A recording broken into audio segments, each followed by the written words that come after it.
Bismillahirrahmanirrahim. Tabarakalladzi nazzala al-furqan ala 'abdihi liyakuna lil 'alamin nadhir. Allahumma shalli ala sayyidina Muhammad wa ala ali sayyidina Muhammad. Wa barik wa sallim ajmain. Alhamdulillah, pada kesempatan kali ini dengan izin Allah kita dapat kembali lagi di podcast ini, tentunya bersama santri dari Pondok Darussalam Kota Pekalongan, dan juga serta sholawat serta salam kita haturkan kepada Kanjeng Nabi Muhammad SAW. Semoga kita mendapatkan syafaatnya kelak di yaumil akhir. Amin Allahumma amin. Alhamdulillah, di sini di sebelah saya sudah ada santri dari Pondok Pesantren Darussalam Karangbadak Kota Pekalongan, Jawa Tengah. Mungkin untuk namanya bisa diperkenalkan dulu, Mas. Assalamualaikum warahmatullahi wabarakatuh. Perkenalkan, nama saya Jamal Mahdi. Saya asalnya dari Desa Baros, Kota Pekalongan Timur. Mas Jamal berarti. Ya, namanya Mas Jamal. Mas Jamal di sini dengan Mas Jamal, santri dari Pondok Pesantren Darussalam. Nah, pertanyaan pertama itu udah berapa tahun Mas mondok di sini? Saya mondok di pesantren Darussalam ini berarti sudah 4 jalan sesuai dengan awal berdirinya pondok pesantren ini. Ini kan pondok masih baru, Mas. Ya. Jadi saya itu angkatan pertama di pondok ini. Pondok ini masih berjalan kurang lebih 4 tahun lah, 4 tahun jalan.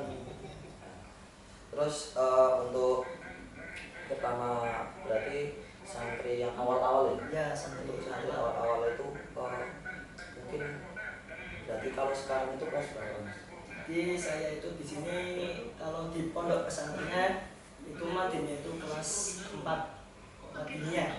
Ya, tapi kalau sekolah formal saya itu sudah lulus kuliah. Tinggal melanjutkan mondoknya saja. Kemudian untuk apa ya, kesan dan kesan ketika mondok di sini itu gimana, juga bisa diceritakan sedikit nih buat teman-teman pendengar biar tahu yang mau mondok biar terinspirasi sama Mas Jamal.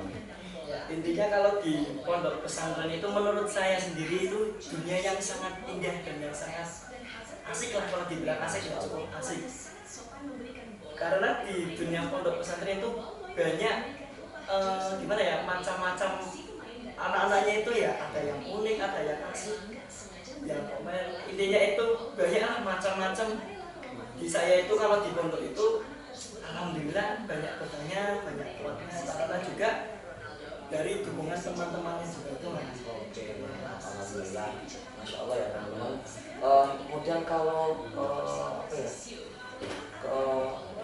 keluhannya mungkin tadi pondok ada keluhan apa sering sandalnya hilang atau tidak, kan mungkin ada cerita-cerita yang menarik seperti itu. Kalau masalah keluhan sih juga banyak sekali ya, kayak tidak bisa diungkapkan satu persatu. Ya. Kalau seperti itu nanti kalau sandal hilangnya itu sudah lumrah di pondok, intinya itu sudah lumrah. Tapi kalau keluh kesah itu ya sangat banyak, namun tidak bisa saya ungkapkan karena ya sambil dijalani saja prosesnya itu gimana. Masya Allah, mantap.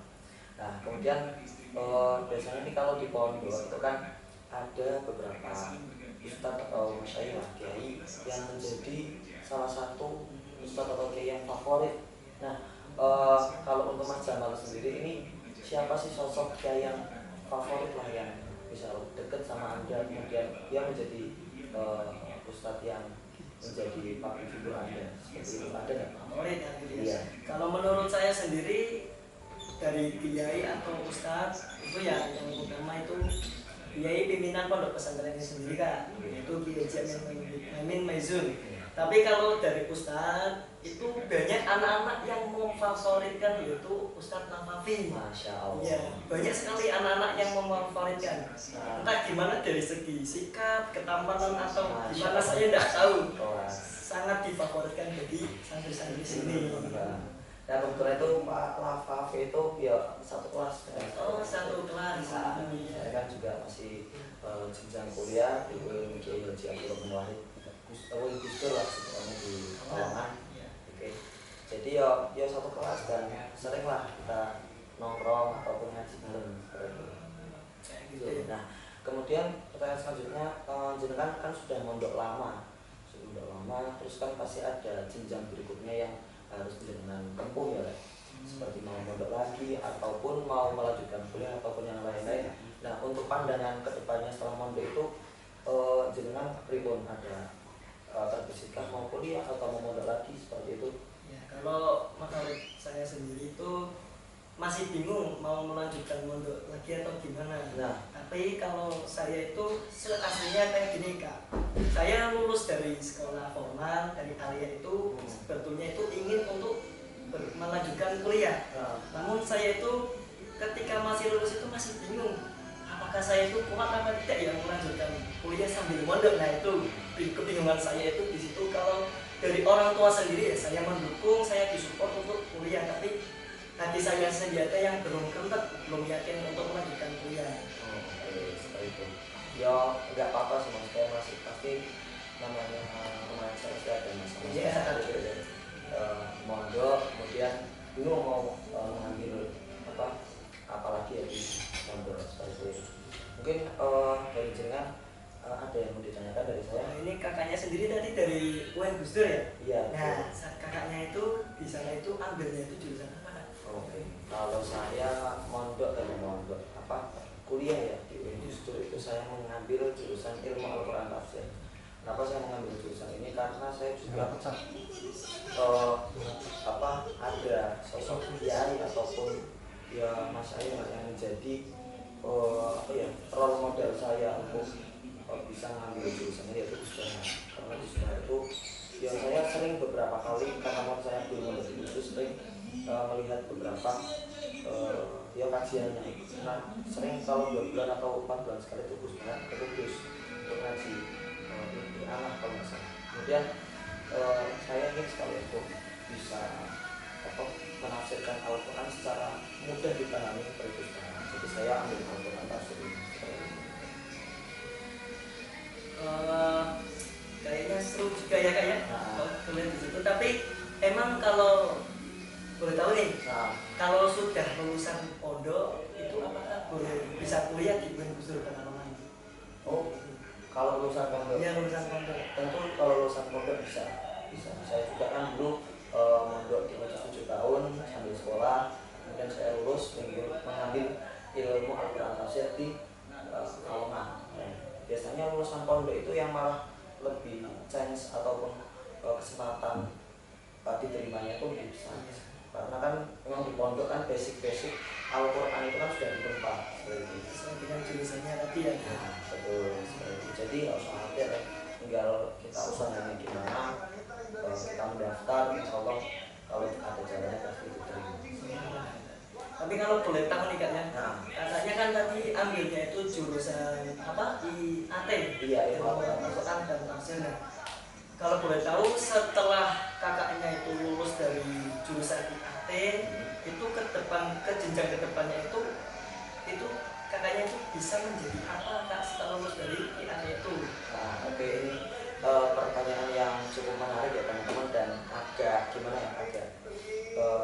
sifatnya itu krusial karena kadang gini mas, kadang itu kuliah dikaitkan dengan menjadi apa? Sebenarnya kalau kata guru saya itu kuliah itu sama kayak untuk sama statusnya itu cari ilmu. Jadi menjadi apapun itu tergantung skill individu. Cuman kalau di saat ini kita berfokus untuk menjadi terutamanya itu yaitu mufassir, kemudian bisa masuk ke dalam anak-anak pengajar, yaitu di perguruan tinggi juga bisa, kemudian di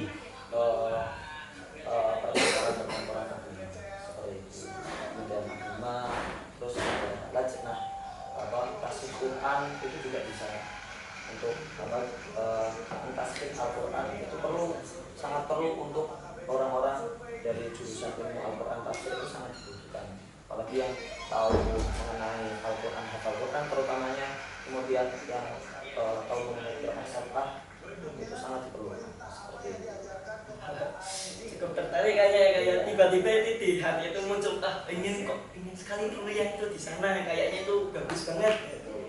Sangat tertarik dengan apa Gus Dur itu, karena banyak jurusan yang sangat indah, terutama di IAT ini. Di AT. Ilmu Al-Quran. Ya nanti bisa, kalau minat benar-benar bisa nanti saya bantu itu untuk pendaftarannya gimana seperti itu. Nah, untuk teman-teman juga yang misal mau mendaftar di Gus Dur yang minat sama ilmu Al-Quran tafsir, tentunya bisa langsung dicek di websitenya Gus Dur. Mungkin seperti itu aja ya. Terima kasih ini buat kakaknya karena sudah memberikan saya informasi tentang Gus Dur yang bagi saya itu sangat menarik, terutama pada jurusan IAT ini ya. Karena WAT ini sangat penting lah bagi saya, bisa menguasai Al-Quran dan apalagi tadi yang sudah disebutkan. Mungkin terima kasih.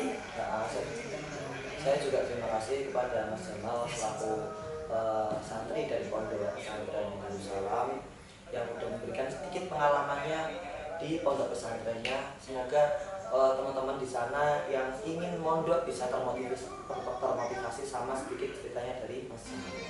Mungkin cukup sekian dari saya dan dari Mas Jamal. Kalau ada salah kata, saya minta maaf sebanyak-banyaknya.